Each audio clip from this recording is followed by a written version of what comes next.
Oke, Assalamualaikum warahmatullahi wabarakatuh.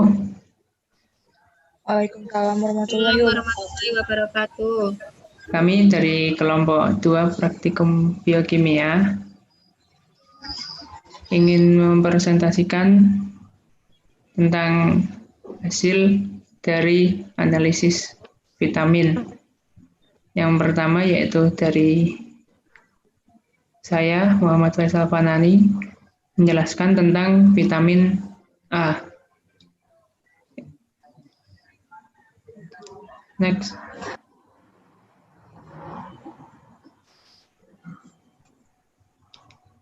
Oke, di sini saya mengambil dari jurnal uji kandungan vitamin A tanaman sawi dan wortel di Desa Bumi Aji dan Poncokusumo. Nah, penulisnya ada Siti Fatona, Ahmad Sauki, dan Saimul Laili dari Jurnal Ilmiah Sains Alami. Oke. Nah, vitamin adalah suatu senyawa kompleks yang sangat dibutuhkan oleh tubuh yang berfungsi untuk membantu pengaturan atau proses metabolisme di dalam tubuh. Nah,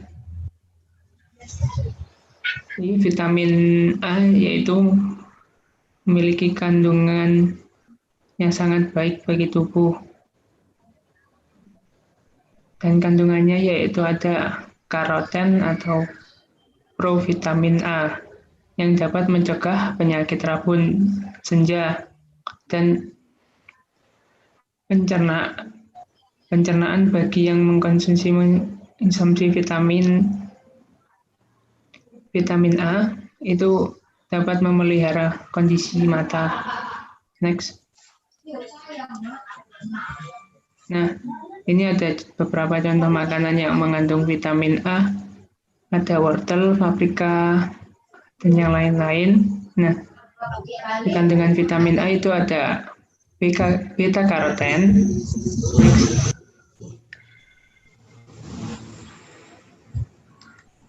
Nah, yang diuji dari jurnal tersebut. Nah, data jurnal tersebut nanti dicari kadar beta karoten dan akan tahu tentang berapa persen kadar vitamin A yang terkandung. Oke, next. Nah, faktor pembentukan dari beta karoten tersendiri, beta karoten tersendiri yaitu ada suhu, kematangan tanaman, serta kultivar. Next. Nah, ini ada struktur dari vitamin A. Next. Nah, pada jurnal yang saya analisis itu terdapat bahan sawi dan wortel yang dibawa ke laboratorium dan diambil sampelnya untuk dilakukan preparasi. Nah, masing-masing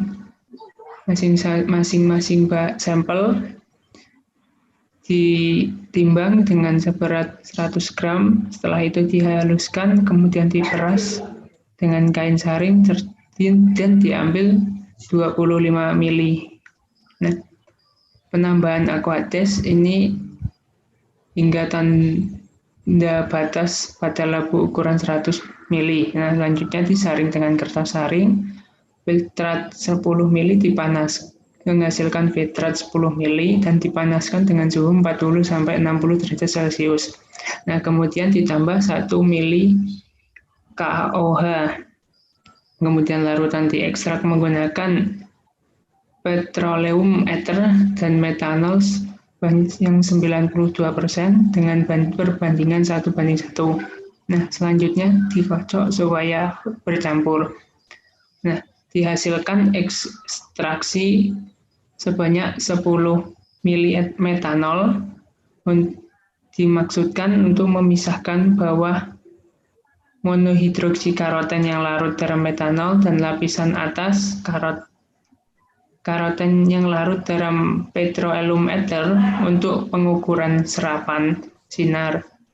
Nah, pemisahan dilakukan dengan corong pemisah dan lapisan atas pada petroleum ether sebagai larutan. Nah, diukur absorpsi pada panjang gelombang 450 meter. Next. Nah, peran vitamin A yaitu ada vitamin A, peran dari vitamin A. Vitamin A memiliki kandungan beta karoten yang berperan sebagai antioksidan dan mencegah masalah kurang nutrisi serta penyakit rabun. Next. Nah, itu dari jurnal yang saya analisis tentang vitamin A.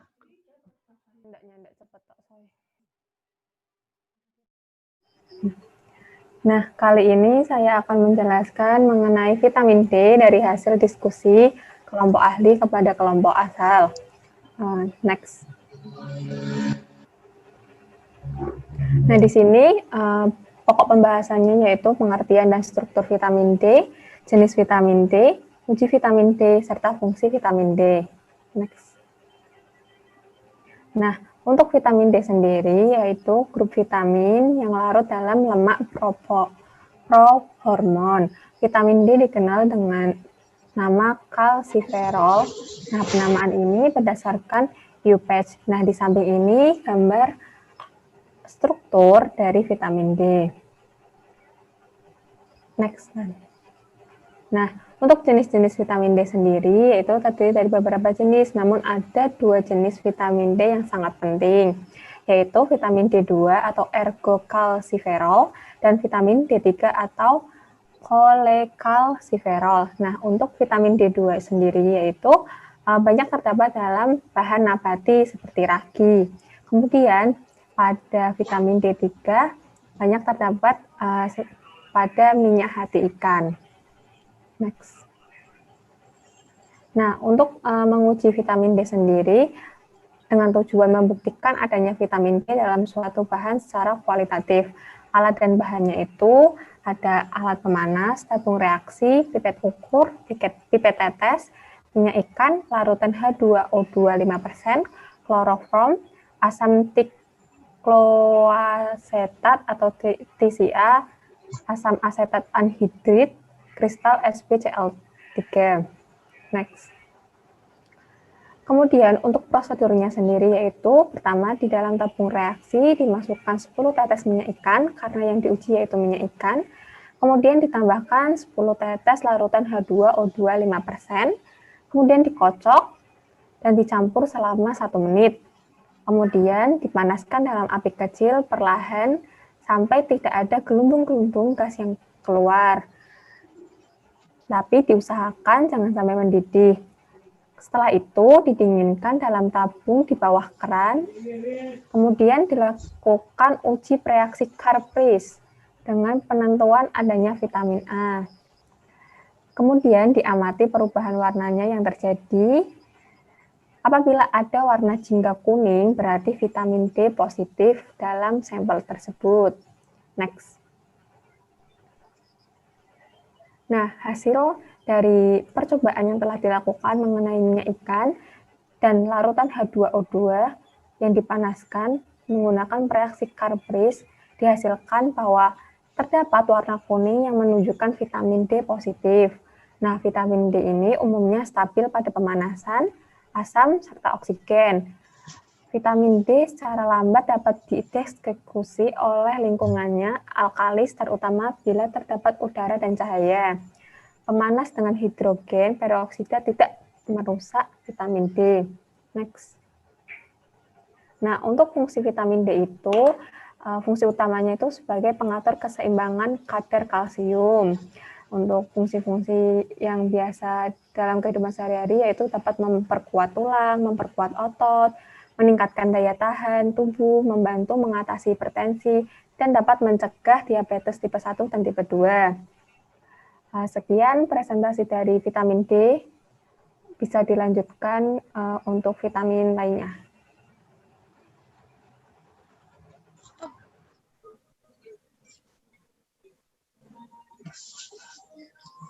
selanjutnya yaitu vitamin E. Yang pertama, pengertian vitamin E. Vitamin E adalah vitamin yang larut dalam minyak dan bersifat non-toksik, seperti fungsi reproduksi, sistem imun, fungsi syaraf, serta otot. Yang kedua yaitu peran vitamin E. Peran penting dalam berbagai fungsi fisiologis seperti fungsi reproduksi, sistem imun, fungsi syaraf, serta otot. Vitamin E juga berperan sebagai antioksidan yang membantu melindungi tubuh dari efek radikal bebas. Yang ketiga yaitu sumber vitamin E. Vitamin E secara alami hanya disintesis oleh tanaman dan sumber terbanyak dari vitamin E adalah jenis tanaman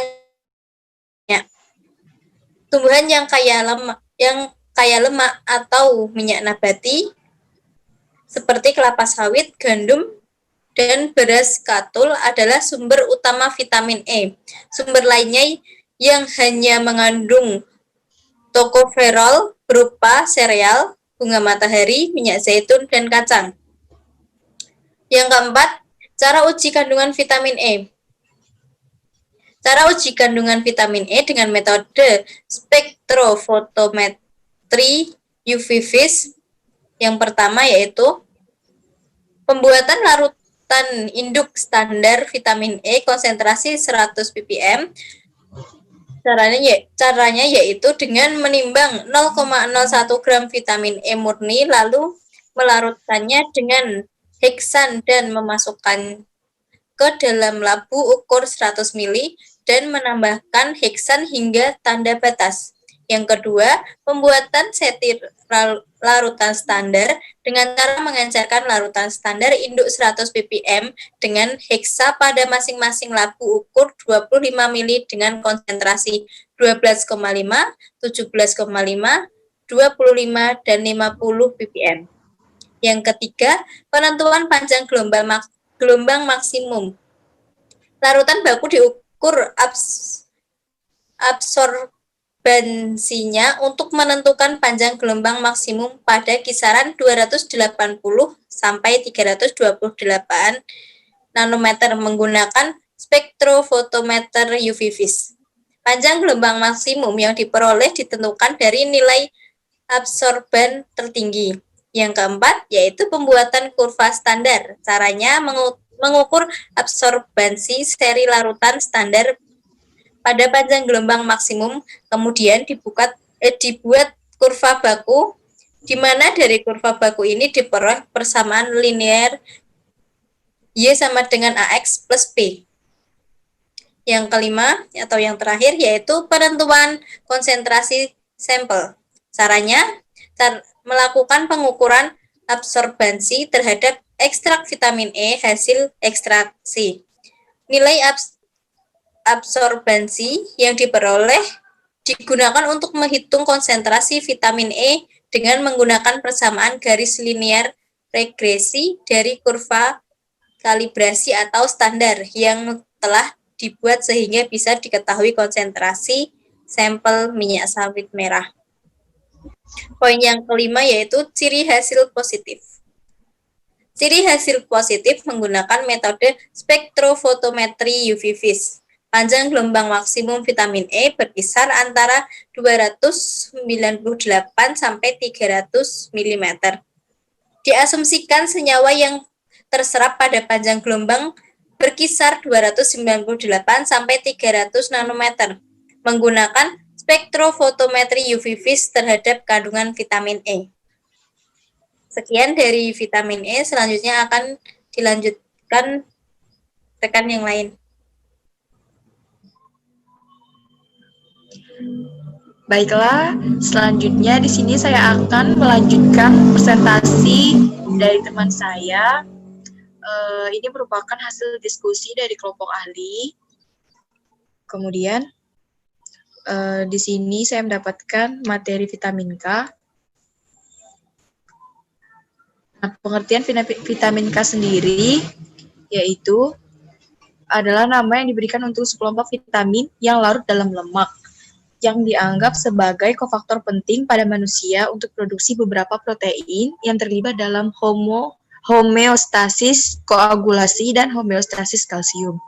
Istilah aslinya itu berasal dari K dalam kata Jermanik, koagulasi, yang berarti kemampuan untuk membekukan darah atau mencegah darah.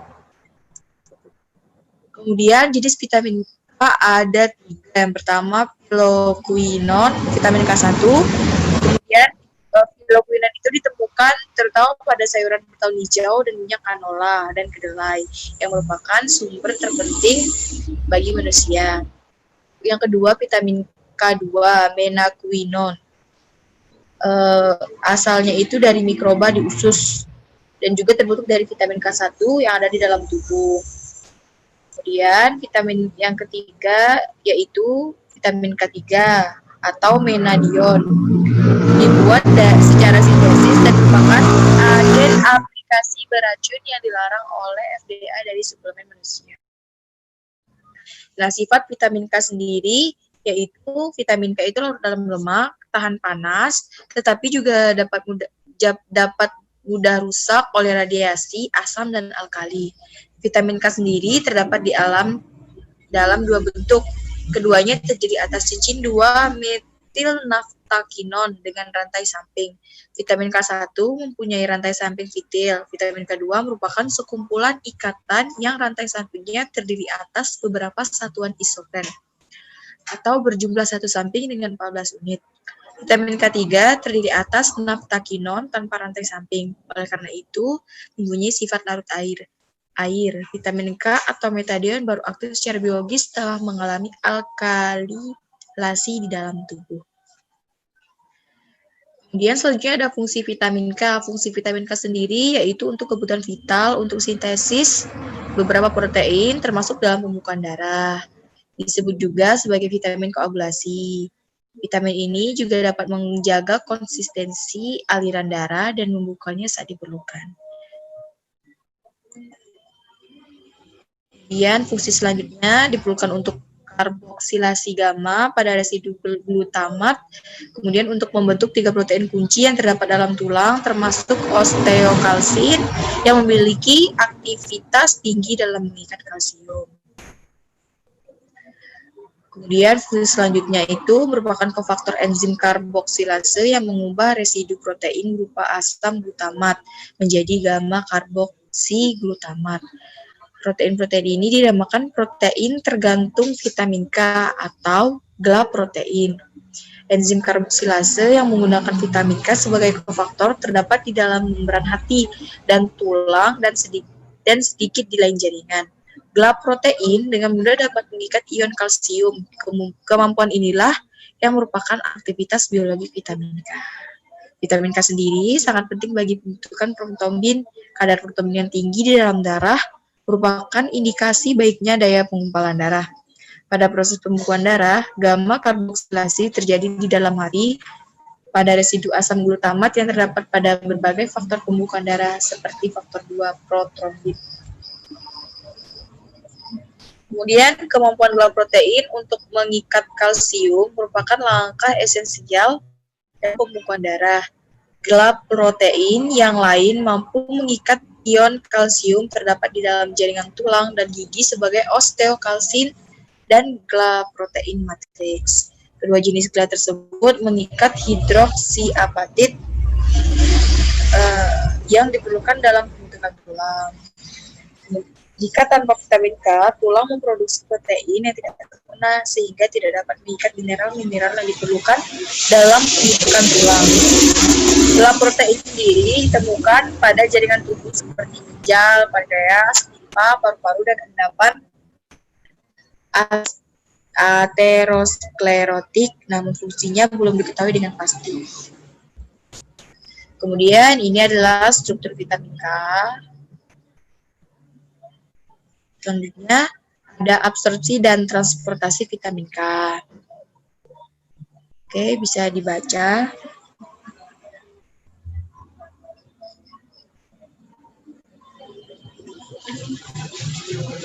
Ini sambungan dari absorpsi dan transportasi vitamin K. Bisa dibaca ya.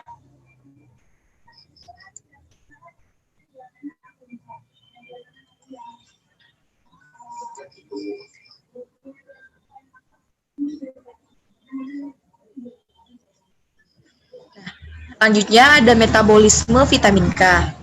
Metabolisme vitamin K sendiri dipengaruhi oleh faktor-faktor yang mempengaruhi penyerapan lemak, yaitu cukup tidaknya sekresi empedu dan pankreas yang diperlukan untuk penyerapan vitamin K.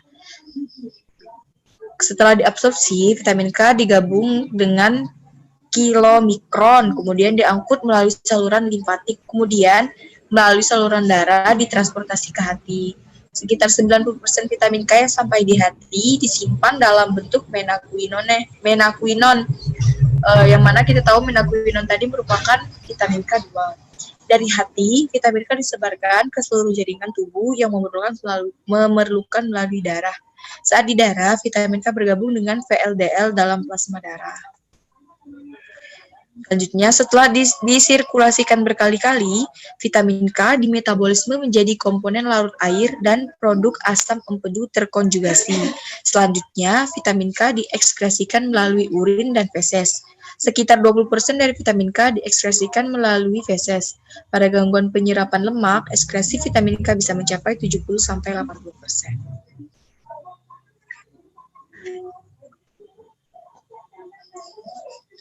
Kemudian selanjutnya ada sumber vitamin K. Sumber vitamin K sendiri ditemukan dalam dua bentuk alami dalam makanan, yaitu pada vitamin K1 dan vitamin K2, serta vitamin K3. Dalam vitamin K1 yaitu berdaun hijau seperti brokoli dan bayam dan minyak tumbuhan tertentu. Pada vitamin K2 terdapat dari hewan atau dari sintesis bakteri.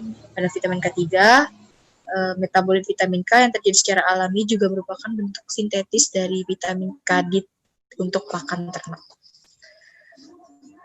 Nah, ini ada sumber vitamin K yang selanjutnya. Sistem pencernaan manusia sudah mengandung bakteri dalam usus halus, jejunum dan ileum, yang mampu mensintesis vitamin K, yang sebagian diserap dan disimpan di dalam hati. Tetapi, tubuh masih perlu mendapat tambahan vitamin K dari makanan. Sumber utama vitamin K adalah hati, sayuran dan berdaun hijau, kacang buncis, kacang polong, kol, dan brokoli. Jadi teman-teman, kalau kalian mau banyak dapat vitamin K, kalian harus mengkonsumsi hati, sayuran, dan berdaun hijau, kacang buncis, kacang polong, kol, dan brokoli. Ingat ya. Kemudian, semakin hijau daun-daunan, semakin tinggi kandungan vitamin K-nya. Jadi, daun-daunan berwarna hijau tersebut sangat baik untuk dikonsumsi.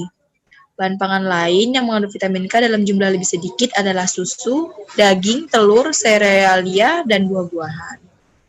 Dan jangan lupa juga, selama pandemi ini kan kita tubuh tidak stabil ya, kondisi tubuh tidak stabil. Alangkah baiknya kita makan buah-buahan yang mengandung vitamin K, seperti pisang, jeruk, dan tomat. Itu kan sangat mudah didapat dan harganya terjangkau murah. Kemudian, sumber vitamin K yang lainnya terdapat dalam teh. Merupakan sumber vitamin K yang baik. Dalam setiap gram teh itu tergantung 300 sampai 500 SL vitamin K. Berbagai pangan probiotik, yogurt, Yakult, kefir, dan dadih yang mengandung bakteri bersifat menguntungkan kesehatan ternyata bisa membantu menstimulasi produk vitamin K di dalam usus besar. Dan jangan lupa juga nyetok Yakult, yogurt ya untuk kesehatan masing-masing. Nah, ini ada kadar vitamin K pada berbagai bahan pangan. Bisa dilihat ya. Ternyata yang paling besar itu pada keju dan hati sapi. Jadi, kalau ada kesempatan, jangan lupa sering-sering makan keju dan hati sapi. Karena kadarnya itu sangat tinggi. Kemudian, ini kelebihan dan kekurangan dari vitamin K. Kelebihan dari vitamin K sendiri yaitu dapat menurunkan progresi sirosis menjadi karsinoma hepatoseluler dan penurunan mortalitas pada mereka yang menderita karsinoma hepatoseluler, perlindungan sel otak, dan efek antioksidan, efek sensitif insulin, pencegahan varises, dan berbagai anti-efek inflamasi. penurunan nikat. Kekurangan vitamin K sendiri yaitu dapat menyebabkan darah tidak dapat menggumpal sehingga bila ada luka atau pada operasi terjadi pendarahan. Kekurangan vitamin K karena makanan jarang terjadi. Sebab vitamin K terdapat secara luas dalam makanan. Kekurangan vitamin K terjadi bila ada gangguan absorpsi lemak, bila produksi itu kurang atau pada diare. Kekurangan vitamin K juga dapat terjadi bila seseorang mendapat antibiotik sedangkan tubuhnya kurang mendapat vitamin K dari makanan.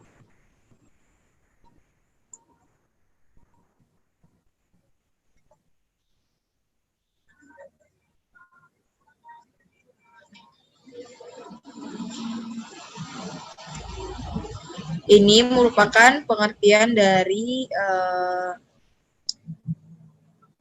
istilah-istilah yang ada dalam materi vitamin K tadi ya.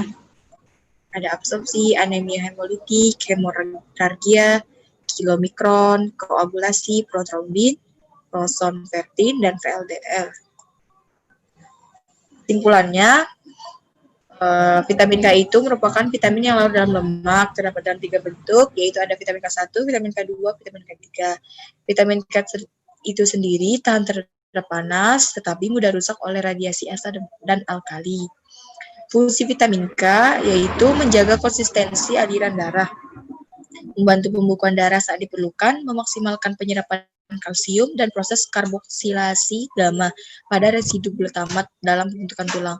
Sumber-sumber dari vitamin K ada hati, sayuran daun berwarna hijau seperti kol dan brokoli, serta bakteri di dalam usus halus. Jejunum dan ilium juga mampu mensintesis vitamin K. Sekian dan terima kasih.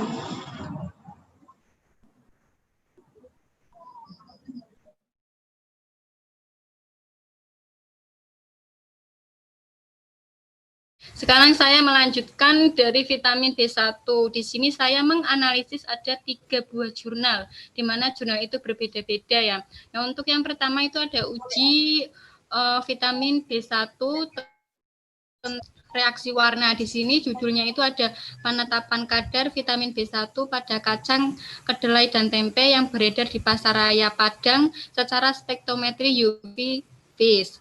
Nah, di sini itu terdapat suatu kesimpulan bahwasanya jika vitamin B1 direaksikan dalam suatu reaksi tiokrom namanya, itu akan menghasilkan warna biru ungu, di mana di dalam reaksi tersebut itu ada senyawa-senyawa seperti ketambahan NaOH, kalium heksasiona, kemudian ada butanol ya, butanol. Nah, itu akan memberikan warna biru ungu. Kalau memberikan warna biru ungu, oh berarti itu terdapat kesimpulan bahwa ternyata kandungannya vitamin B1. Kemudian yang kedua ada reaksi warna dengan TB asetat atau timbal asetat ya. Di mana di sini itu direaksikan dengan NaOH juga. NaOH plus TB asetat itu akan menghasilkan warna kuning. Tapi pada saat dipanaskan itu akan menghasilkan endapan berwarna coklat hitam. Nah, itu juga mengandung vitamin B1. Untuk yang reaksi ketiga itu bisa menggunakan reaksi diazo, di mana di sini itu terdapat suatu senyawa HCl dan reaksi diazo itu sendiri amin aromatik. Nah, di sini akan terbentuk yang namanya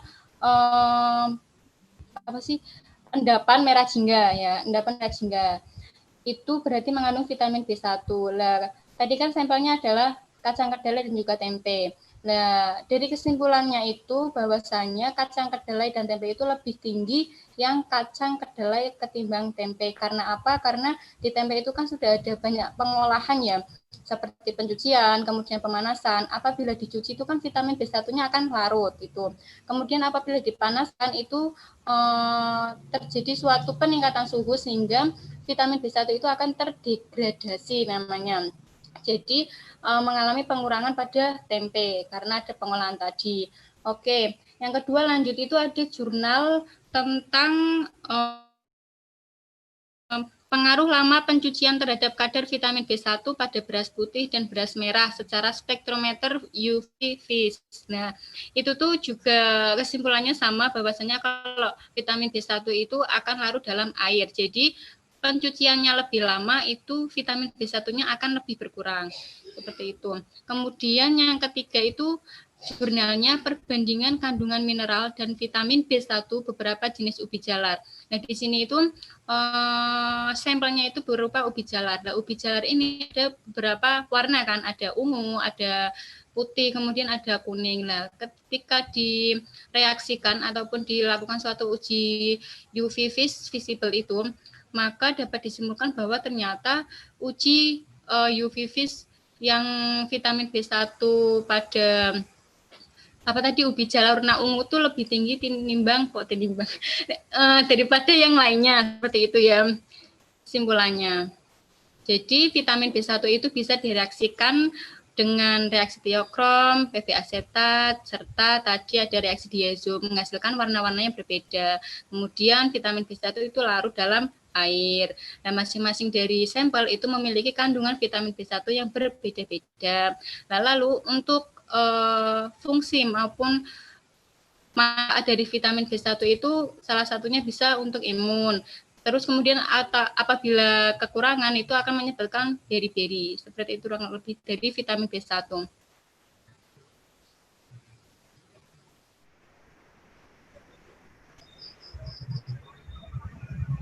Ya, selanjutnya saya akan menyampaikan hasil diskusi dari kelompok ahli yaitu vitamin B6. Vitamin B6 atau yang sering disebut dengan pirimidin. Nah, jadi fungsi utama dari B6 itu yang pertama ada pembentukan antibodi yaitu untuk kekebalan tubuh. Kemudian ada pencernaan untuk sintesis asam deoksiribonukleat. Kemudian untuk penggunaan atau koenzim lemak dan protein, metabolisme asam amino atau protein, kemudian ada produksi hemoglobin, sintesis neurotransmitter, kemudian juga untuk pembuatan vitamin B3, perkembangan otak selama masa kehamilan. Jadi penting banget ya kalau bagi seorang ibu yang sedang hamil itu perbanyak makan makanan yang mengandung vitamin B6 karena untuk perkembangan otak selama masa kehamilan. Kemudian untuk pembentukan sel-sel darah. Dan yang terakhir itu untuk pertumbuhan dan pekerjaan urat dan saraf. Nah, sumber makanan apa saja yang mengandung vitamin B6 yaitu ada daging, unggas, pisang, molase, kismis, kenari, kemudian ada buah alpukat, ragi, hati yang dikeringkan, kemudian ada ikan, sayuran yang berdaun hijau. Nah, ini sama tadi kayak vitamin yang lain. Tadi ada vitamin D itu kan banyak yang bukan vitamin D tadi, ada vitamin yang dari mana itu tadi vitamin apa ya? Yang mengandung banyak vitamin K. Nah, vitamin K itu kan daun-daun yang berwarna hijau. Nah, sama ini juga vitamin B6 juga banyak pada sayuran-sayuran yang berdaun hijau. Nah, kemudian ada kacang tanah, padi-padian yang utuh, dan benih gandum. Lanjut pada kebutuhan vitamin B6. Itu setiap orang berbeda-beda tergantung pada usia. Nah, kalau untuk orang dewasa itu setiap harinya membutuhkan 100 mg per hari. Kemudian untuk anak yang berusia 1-3 tahun itu membutuhkan 30 mg per hari. Untuk usia 4-8 tahun itu membutuhkan 40 mg per hari. Untuk yang usia 9-13 tahun membutuhkan 60 mg per hari. Dan yang terakhir itu usia 14 sampai 18 tahun itu membutuhkan 80 mg per hari. Nah, untuk menguji atau menganalisis dari vitamin B6 ini itu ada beberapa metode. Yang pertama ada HPLC, ada GC, FTIR, dan spektrofotometer UV vitamin.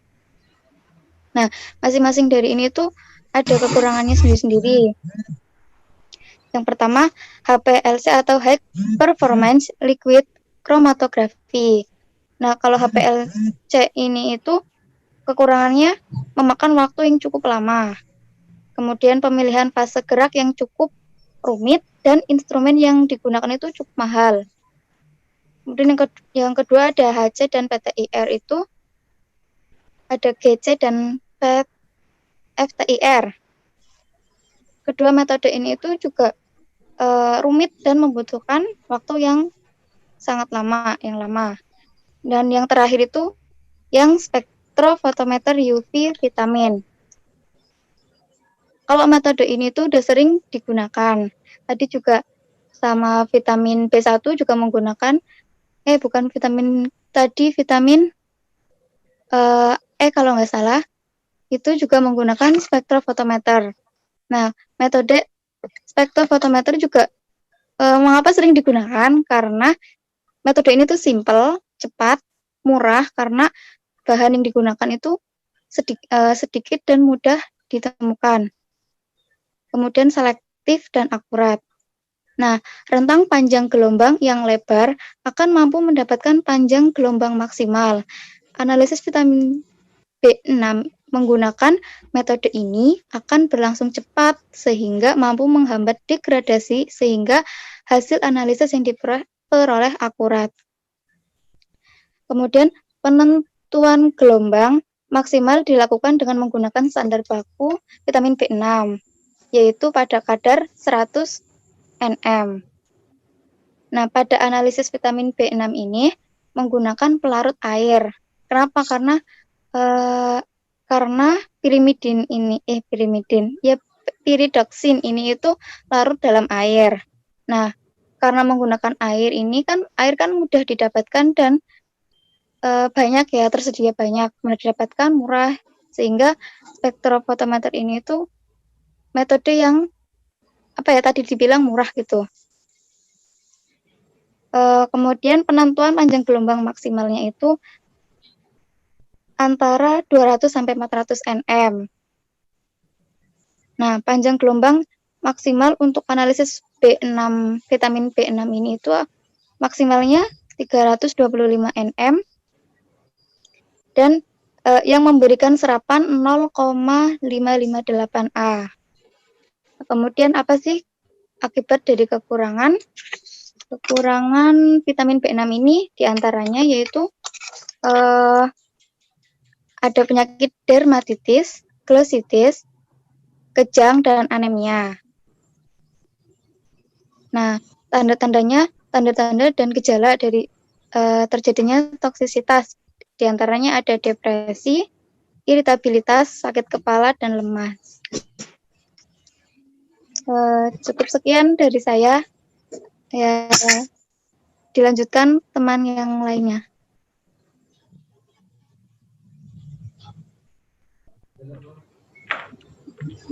Bella, saya akan memaparkan hasil dari kelompok ahli vitamin B12. Vitamin B12 mempunyai nama kimia CoA Al56 dimensi benzimidazoli dan mempunyai rumus molekul C63H88 CON14O14P1 dan bobot molekulnya adalah 1355,38. Vitamin B12 termasuk kelompok senyawa alam dengan struktur mirip derivat porfirin alam dan mengandung mineral CO. Molekul vitamin B12 terdiri dari bagian cincin porfirin dengan satu atom kobalt, basa dimethyl benzimidazol, ribose, dan asam fosfat. Vitamin B12 merupakan kristal berwarna merah dengan pelarutannya yang baik dalam air 1 gram per 80 ml pada 25 derajat Celcius. Dalam bentuk amorfnya, vitamin ini bersifat higroskopik dan menyerap kurang lebih 12% air. Vitamin ini larut dalam alkohol, fenol, dan pelarut polar lainnya yang mempunyai gugus hidroksi. Asupan cukup akan vitamin B12 merupakan kunci untuk mempertahankan keseimbangan tubuh. Kebutuhan vitamin B12 bagi orang sehat mencapai 1 mg per hari. Dan sumbernya adalah jagung sapi, hati, ginjal, jantung, kuning telur, susu, kering, bebas lemak, dan makanan berasal dari laut, seperti ikan sarden, kerang, dan kepiting. Cara kerja pengundian sampel melalui spektrofotometrik UV phase. Yang pertama adalah penerapan panjang gelombang maksimum cyanocobalamin dalam Aquades. Ditimbang setara 6 mg cyanocobalamin secara seksama, kemudian dilarutkan dalam Aquades hingga 100 ml dan diamati menggunakan spektrofotometri UV phase dengan panjang gelombang 361 mN. B. Pembuatan deret baku. Dibuat di larutan baku vitamin B12 dalam Aquades, lalu dibuat siri larutan baku vitamin B12. Setara 6 mg vitamin B12 dilarutkan 1 ml dalam Aquades, kemudian dibaca serapannya pada spektrofotometri UV phase pada panjang gelombang 361 nm. Preparasi sampel. Ditimbang sejumlah sampel vitamin B12 dari produsen X setara 6 mg secara seksama, kemudian dilarutkan dalam Aquades sebanyak 100 ml, kemudian diukur absorbannya dengan panjang gelombang 361 nm, dilakukan pengukuran sebanyak 7 kali dengan pengecaran 5 ppm, 10 ppm, 20 ppm, 30 ppm, 40 ppm, 50 ppm, 60 ppm. Dibuat konsentrasi baku induk cyanocobalamin atau vitamin B12 dari produsen X 6 ppm dalam 100 ml Aquades. Selanjutnya adalah pembuatan sampel. Ditimbang masing-masing tablet cyanocobalamin dari 2 produsen X dan Y setara 6 mg, lalu diencerkan dengan Aquades sebanyak 100 ml. Sejumlah larutan tersebut diencerkan dengan Aquades sampai diperoleh konsentrasi berturut-turut 5 ppm, 10 ppm, 20 ppm, 30 ppm, 40 ppm, 50 ppm, 60 ppm, dan dihitung absorbasinya pada spektrofotometri UV phase dengan panjang gelombang 361 nm. Selanjutnya adalah fungsi vitamin B12. Juga terkait dengan fungsi asam folat, khususnya dalam sintesis nukleoprotein atau DNA yang normal. Bekerja sebagai kofaktor untuk metabolisme enzim. Dan bila konsumsinya tidak dipenuhi, dapat menimbulkan gejala defisiensi seperti penyakit anemia, megaloblastik, dan yang disertai gangguan neurologi. Dan hasil positifnya adalah validasi metode vitamin B12 secara spektrofotometri UV phase meliputi pertama, uji linearitas di mana secara periodisnya R-nya harus memenuhi persyaratan linearitas jika R besar dari 0,998 dan pada penelitian ini didapatkan hasil R-nya adalah 0,9. Yang kedua, uji presisinya yang secara teoritis harus menghasilkan presisi RSD kecil dari 2%. Nilai RSD kecil dari 2%, sedangkan pada penelitian ini hasil RSD adalah 2%. Sehingga untuk hasil linearitas dan presisi memenuhi persyaratan. Yang ketiga adalah uji recovery, di mana hasil recovery secara teoritis harus berada pada range 90-110%. Dan pada penelitian ini didapatkan hasil untuk sedian generik adalah 95,3% dan untuk sedian paten adalah 100,4%.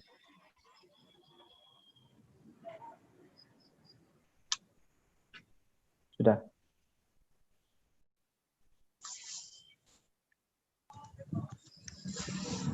Nah, mungkin cukup itu pemaparan analisis vitamin dari kelompok 2. Kurang lebihnya mohon maaf. Assalamualaikum warahmatullahi wabarakatuh. Waalaikumsalam warahmatullahi wabarakatuh. Waalaikumsalam warahmatullahi wabarakatuh.